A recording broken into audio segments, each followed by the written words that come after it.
Chosen ones, once you detach, then you attract. I'm going to say that one more time. Once you detach, then you attract. Valerie, talk to him. When you detach, you stop bleeding energy. You stop chasing, gripping, proving. Attachment is a silent broadcast of lack. It tells the universe, I don't have it yet, but yet I don't trust it's mine. Detachment isn't coldness or apathy. Detachment is power. It's the inner stillness that says, I'm already whole. I'm already connected to source. I'm already living in the frequency of what I desire. When you grip, you create tension, and tension pushes what you want further away. But when you release, you create space, and space is the field where miracles land. That space is the womb of creation. That's where ideas, money, people, and opportunities orbit back to you without you forcing them. True detachment isn't running away from life. It's anchoring into your own life so deeply that nothing outside of you can hijack your frequency. It's staying in your lane while everything else tries to pull you off course. The calmer you are, the more magnetic you become. The quieter your energy, the louder your signal. Because here's the paradox: what's aligned with you can't miss you. What's yours by frequency will always orbit back to you, because the universe doesn't work on chance, it works on resonance.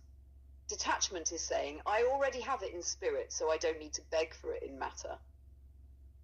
The less you cling, the more life flows. The less you force, the more you receive. The less you grip, the clearer your channel becomes. And when you're clear, everything that's for you finds you, not because you chased it, but because you became it. That's the secret of attraction, not chasing, becoming. And becoming requires letting go. I saw this meme the other day.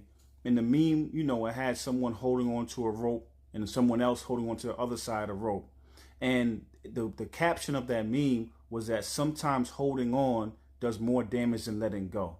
So they had the one person that was pulling against each other, and the hands got all fucked up, and and they were they was fucked up, rope burn and all that. And once the person let go, then that damage was done. Once you're holding on to an outcome, what that does is cause you more damage, meaning the anxiety, meaning you're stuck to only that outcome that you've seen in your mind when your higher self knows better. So once you let go, once you allow your higher self to take the wheel, then at that point, now whatever you imagine, I guarantee you, the outcome that your higher self has for you, that God has for you, the universe has for you, is way grander than you would even believe. But because you're trying to hang on and hold on and control, like that rope analogy I just gave, with that rope meme I just told you about, that has caused you more damage, because that holding on is from fear, it's from anxiety, and then once you start to have that fear and anxiety,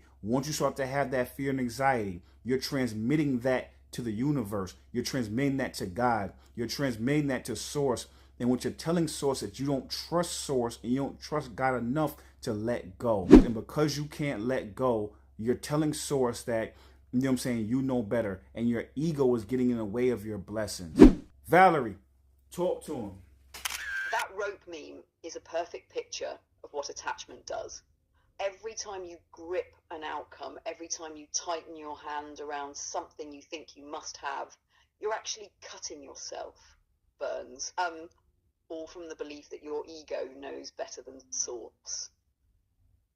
Letting go isn't weakness, it's surrender to a bigger intelligence. When you release, you're not saying, I don't care. You're saying, I trust something larger than my limited vision. You're telling God, the universe, your higher self, I'm open to outcomes I can't yet imagine. That's where the miracles are hiding. In the space you leave when you stop choking the flow. Because what you're gripping is always smaller than what's waiting. Your higher self sees the whole ocean while your ego is clutching a teaspoon. Holding on feels safe because it's familiar, but it's the familiar that's hurting you.